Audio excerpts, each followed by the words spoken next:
உங்கள் தங்க கனவுகள் நனவாகிட சேலம் ஸ்ரீ ராகவேந்திரா ஜுவல்லர்ஸ். பையன் சாதிச்சா நாட்டுக்கே பெருமை தேடி கொடுப்பார். கடன் செய்ய வேண்டியவர்கள் இல்லாதவர்களும் இருப்பார்கள் இல்லையா? அப்போ அவர்கள் ஏதாவது தை அமாவாசை அன்னைக்கு பண்ணலாமானா, அன்னைக்கு சொல்ல வேண்டிய ஒரு அழகான விஷயம், இவர்களுக்கு அமுதம் கிடைச்சதில்ல தேவர்களுக்கு, அதை எடுத்துன்னு வந்து எங்கேயாவது பரிமாறலாம், ஷேர் பண்ணணும் இல்லையா? அசுரர்களுக்கு தெரியாமல் ஒளிச்சு எடுத்துன்னு வந்துட்டாங்களாம். எங்கே பத்திரமா உட்காந்து ஷேர் பண்ணி சாப்பிடலாம் அப்படின்னு பார்க்கும்பொழுது இந்த திருக்கடவூர்ன்ற அந்த இடத்து குளத்தங்கரையில் உட்கார்ந்தாங்க. அப்படி இருக்க நம்முடைய ஆயுளையும் நாம் நீட்டித்து கொண்டே போகலாம். எப்போ? ப்ரொவைடட் நம்ம எல்லாரும் சிவச்சிந்தனையில் இருந்தோம். அவர் அப்பதான் பாடுறார் அபிராமி அந்தாதின்றது. ரொம்ப ரொம்ப கலியுகத்துக்கு ஏத்த பல நன்மைகள் தரக்கூடிய ஒரு பாடல். கடமை இல்லாதவர்கள் இல்ல பித்ருக்கடன் செய்தவர்கள் எல்லோருமே ஏதோ ஒரு சமயத்துல வாழ்க்கையில இருண்டமயமா பிரச்சனை இன்னல்கள் இருக்கக்கூடாது. அப்ப ஒளிமயமான வாழ்க்கை வாழ வேண்டும் என்றால் கண்டிப்பா தை அமாவாசை அன்னைக்கு அபிராமியினுடைய வழிபாடு கண்டிப்பா நமக்கு நன்மையை தரும். கலையாத கல்வியும் குறையாத வயதும் ஒரு கபடு வாராத நட்பும் கன்றாத வளமையும் குன்றாத இளமையும் கழுப்பினி இல்லாத உடல். வணக்கம் நேர்களே, இன்னைக்கு நம்ம சொற்பொழிவாளர் கற்பகலட்சுமி அவங்க கிட்ட தான் பேச போறோம். வணக்கம் மேம். வணக்கம் மேம். தை அமாவாசை அப்படின்னாலே பித்ருக்களுக்கான சாமி கும்பிடுறதுக்கான ஒரு மாதம் அப்படின்னு சொல்லப்படுது. இந்த மாதத்துல தெய்வ வழிபாடோ இல்லை இந்த தை அமாவாசை அன்னைக்கு எந்த தெய்வத்துக்கு ரொம்ப சிறப்பா இருக்கும், அதை பத்தி சொல்லுங்க. ரொம்ப அழகான கேள்விதான் இது. இந்த அமாவாசைகளே மிக மிக உகந்த அமாவாசை தை அமாவாசை. மற்ற அமாவாசைகளில் அந்த பித்ருக்களுக்கான தர்ப்பணம் பண்ணாதவர்கள் கூட செய்ய வேண்டிய ஒரு உயரிய அமாவாசை. ஆனால் எல்லாருக்குமே பித்ருக்கடன் இருக்கானா? கிடையாது. ஏன் அப்படின்னு பார்த்தீங்கன்னா, ராமாயணத்தில் ராமபிரான் கிட்ட யாரோ ஒருத்தர் வந்து ஆசீர்வதிக்கப்பட்டவர்கள் யார் அப்படின்னா, யார் ஒருத்தர் அமாவாசை என்னைக்கு பித்ருக்கு பண்ணணுமே, அம்மா அப்பாவுக்கு பண்ணணுமே அப்படின்னு யார் ஒருத்தர் நினைக்காம இருக்காங்களோ அவங்க தான் ஆசீர்வாதம் செய்யப்பட்டவர்கள். அப்படி யாரால் இருக்க முடியும் அப்படின்னு பார்த்தீங்கன்னா, யார் ஒருத்தருக்கு அப்பா இருக்காரோ, அப்போ அது அப்பாவோட கடமை, பையனுக்கு கிடையாது. அப்பா இருக்கிற வரைக்கும் மூதாதையர்களுக்கான பித்ரு கடன் அப்படின்றதே அந்த அப்பாவினுடைய கடமை. அவர்கள் இருக்கிற வரைக்கும் இவர்கள் ஆசீர்வதிக்கப்பட்டவர்கள். அவர்கள் இல்லைனா தான் மைன்யூட்டாக என்னைக்கு யாருக்கு எப்பப்போ இதெல்லாம் பார்க்கணும். அது ரொம்பவே அழகான ஒரு பதில் ராமர் சொன்னது. அப்போ பித்ருக்களுக்கு என்னெல்லாம் செய்யணுமோ, கடமைகள் ஆற்ற வேண்டுமோ தை அமாவாசைக்கு செய்வார்கள். சரி, பித்ருக்களுக்கு மட்டுமா? வேற என்ன அன்னைக்கு அற்புதம்? சரி, பித்ருக்கடன் செய்ய வேண்டியவர்கள் இல்லாதவர்களும் இருப்பார்கள் இல்லையா? அப்போ அவர்கள் ஏதாவது தை அமாவாசை அன்னைக்கு பண்ணலாமானா, அன்னைக்கு சொல்ல வேண்டிய ஒரு அழகான விஷயம், அமாவாசையும் பௌர்ணமியான நாள். சரி, இதை சைக்கலாஜிக்கலாக எப்படி எடுத்துக்கலாம் அப்படின்னு பார்த்தீங்கன்னா, அமாவாசை மாதிரி இருண்ட வாழ்க்கை, இருண்ட எதிர்காலம், இனிமேல் நமக்கு எதுவுமே இல்லை அப்படின்ற ஒரு சுச்சுவேஷன் இருக்கும் பொழுது வாழ்க்கையில் யாராவது நமக்கு உதவியோ அல்லது ஒரு திருப்பு முனையோ வந்தால் நமக்கு எப்படி இருக்கும்? ஒரு ஒளிமயமான எதிர்காலம். அப்படிப்பட்ட ஒரு அருளி செயல், அற்புதம்னு நான் சொல்கிறது இல்லைன்னா, அற்புதம் அப்படின்றது வந்து இறைவனோடு சேரும் பொழுது அருளி செயல்னு சொல்லலாம். இயற்கையோடு நடக்கும் பொழுது அற்புதம், இறைவனோடு செய்யும் பொழுது அருளி செயல்னு சொல்லலாம்.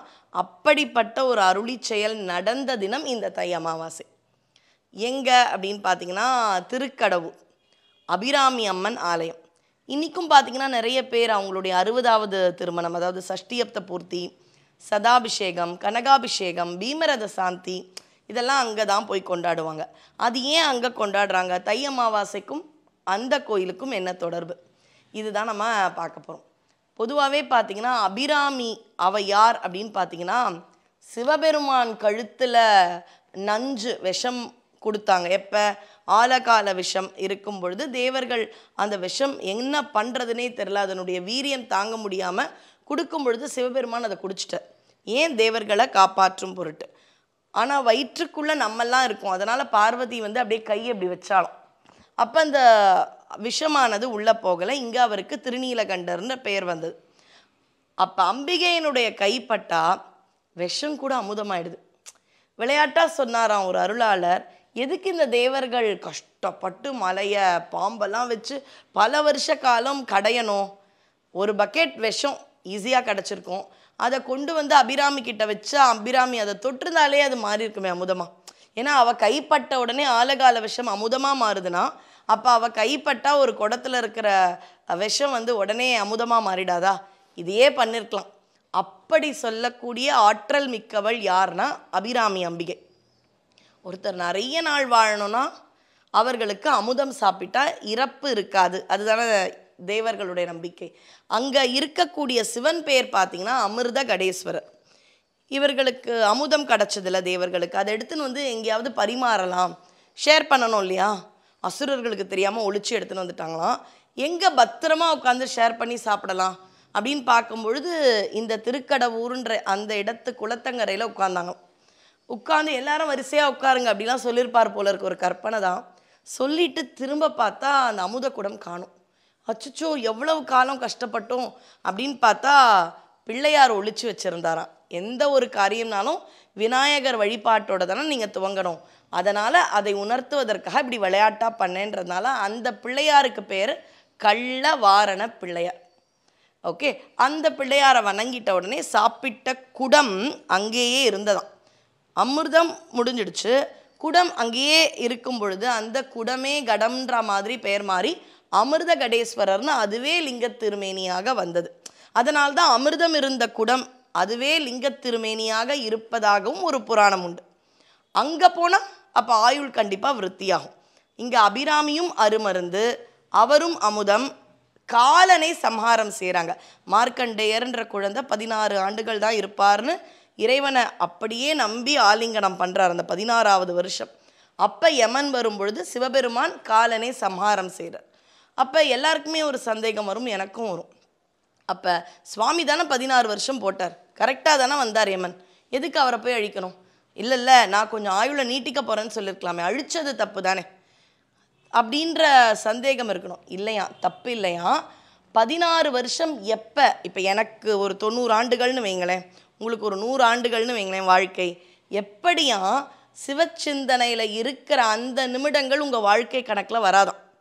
இப்போ நான் வந்து ஒரு 16 வயசு ஆகிற மார்க்கண்டேயர் எவ்வளவு நாள் சிவச்சிந்தனையில் ரொம்ப ஆழ்ந்த சிவபக்தியில் இருந்தாரோ அதெல்லாம் நீங்கள் பெற்றால் அவருக்கு 16 வயசு ஆகலை, டேட் ஆஃப் பர்த் பிரகாரம் வந்துட்டார்.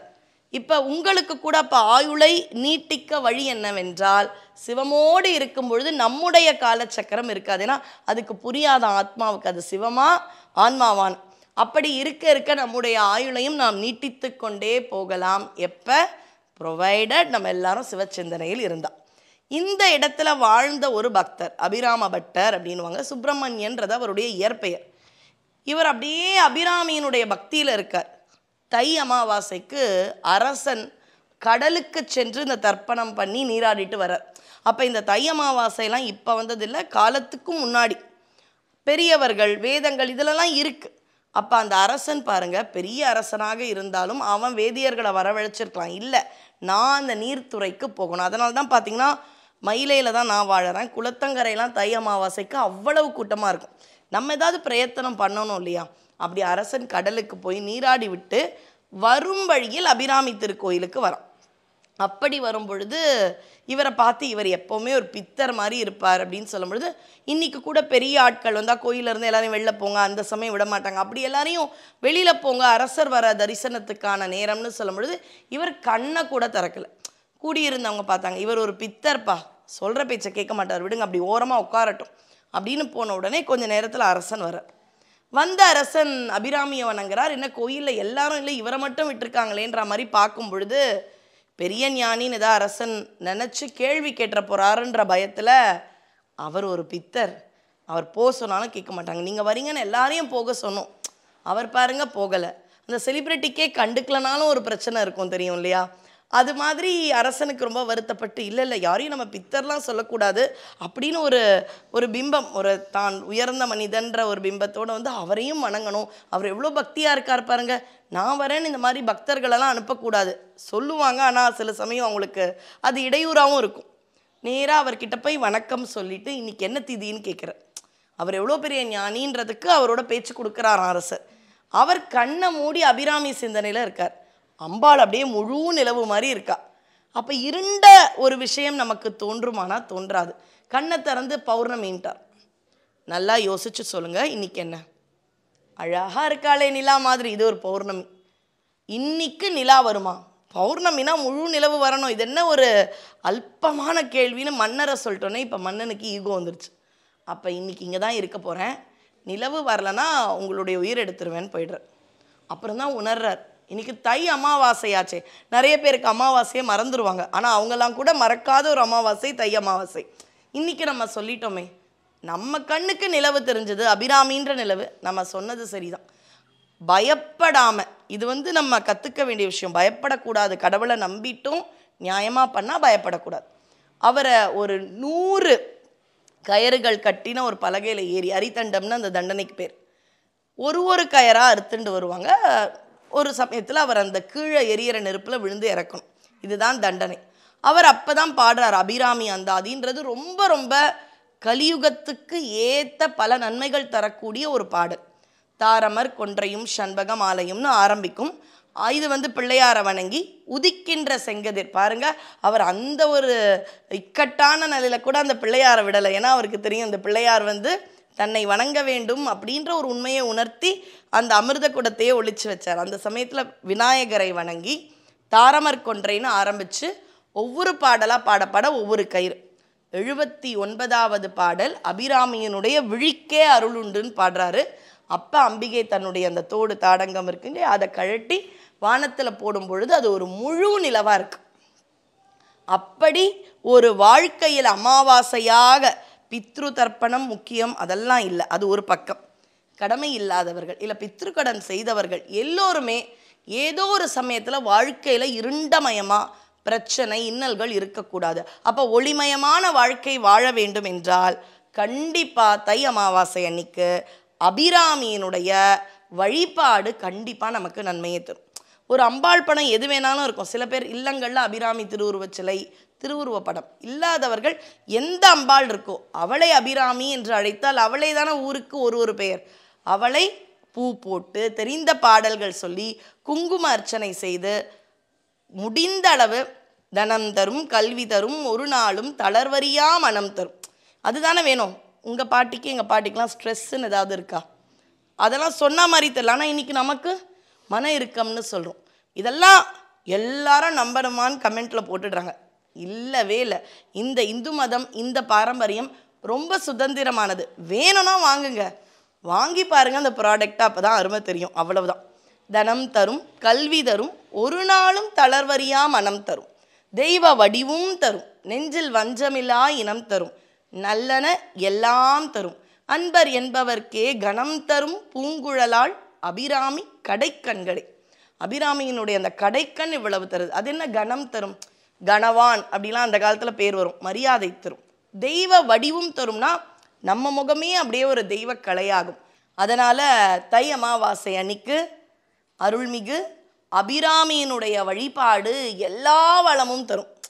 16 பெற்று பெருவாழ்வு வாழ்கன்னு பெரியவங்க சொல்லுவாங்க. அது என்ன 16 செல்வம்?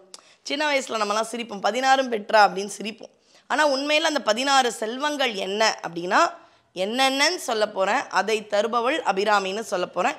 இந்த ஒரு அபிராமி அம்மை பதிகம், இந்த ஒரு பாடலை இன்டர்நெட்லலாம் போட்டால் உங்களுக்கு கிடச்சிரும். இதை பாடி தை அமாவாசை ஒரு சாயந்தரம் விளக்கேற்றி ஒரு அம்பிகை வழிபாடு பண்ணால், அதை ஆத்மார்த்தமாக செய்து பாருங்கள். உங்கள் வாழ்க்கையின் அந்த ஒளிமயமான பாதை என்பது கண்டிப்பாக இருக்கும்.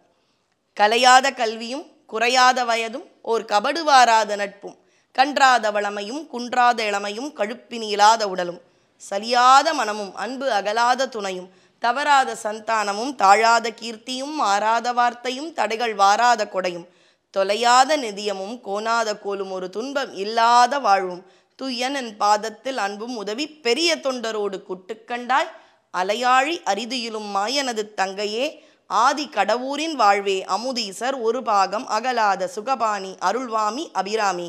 அதனால் தை அமாவாசை யாரெல்லாம் அம்பிகை வழிபாடு செய்கிறீர்களோ அபிராமி உடனாய அமிர்தகடேஸ்வரருடைய அருள் பெற்று நிறைய ஆயுள், ஆரோக்கியம், ஐஸ்வர்யம், மனநிறைவு பெற்று எல்லா வளத்தோடு வாழ்வும். உங்கள் தங்க கனவுகள் நனவாகிட சேலம் ஸ்ரீ ராகவேந்திரா ஜுவல்லர்ஸ். பையன் சாதிச்சா நாட்டுக்கே பெருமை தேடி கொடுப்போம்.